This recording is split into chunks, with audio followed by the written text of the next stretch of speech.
Dragon Age 2 is a not-so-secret favorite game of mine, and with that being said, it's 100% time I give you my must-have mod list. These mods are the mods that I would install if I could only install a very, very, very tiny handful. Basically, the mods I cannot live without in any playthrough. If you want to see the complete mod list that I'm using for my current DA2 Let's Play, I'll link that in the description of this video.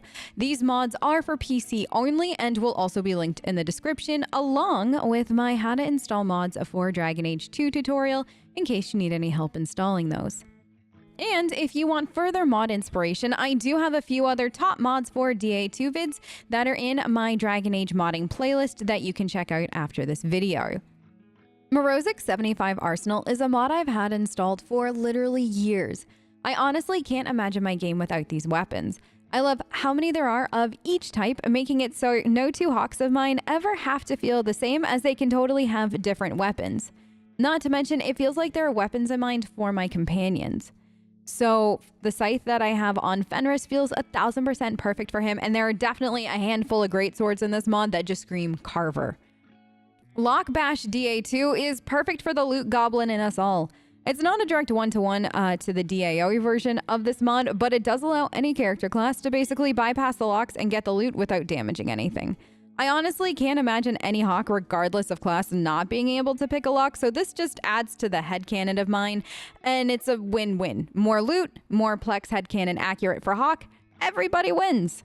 Speaking of being a loot goblin though, Backpack mod inventory increase is perfect to pair with Bash and literally just about anything else involving loot. Why? Because you can get your backpack upgrades ASAP, like in the prologue if you want. This mod comes with two options.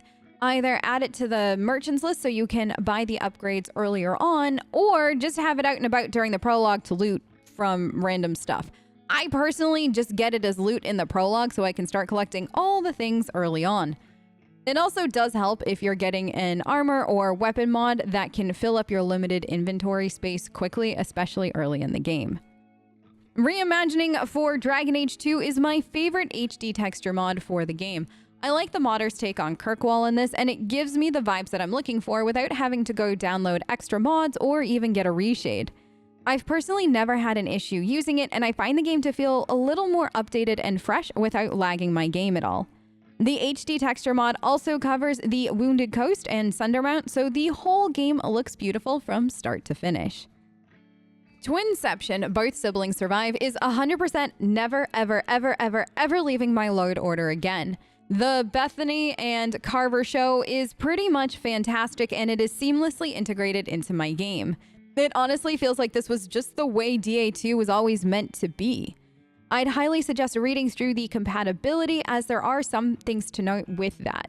So if you've ever wanted both twins to survive in your game at once and to run around Kirkwall with Sibling Squad, you need this mod.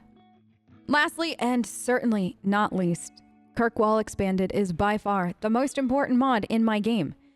It does a whole host of really cool things, but for someone like me, the most important thing is it lets me have a Nug lounge around my house like he owns the place, and I have a little dragon fight with me. There's also other animals to use as combat pets, but seriously, a small dragon. It doesn't get much better than that, but wait, hold on, no, it actually does. Kirkwall Expanded makes Kirkwall, especially a low town, feel way more lively. You can pick up bounties, craft new things, hire on mercs instead of companions if you want, feed the birds, and so much more. It even adds NPCs to the game to make just the whole area feel more lively and like you're literally in the center of it all. If you've played DA2 before and want a fresh, fun, new experience, I cannot recommend this mod enough. And there you have it, my must-have cannot live without mod list. Hopefully you found a mod or two to add into your next playthrough. Thank you so much for watching, and I'll see you next time.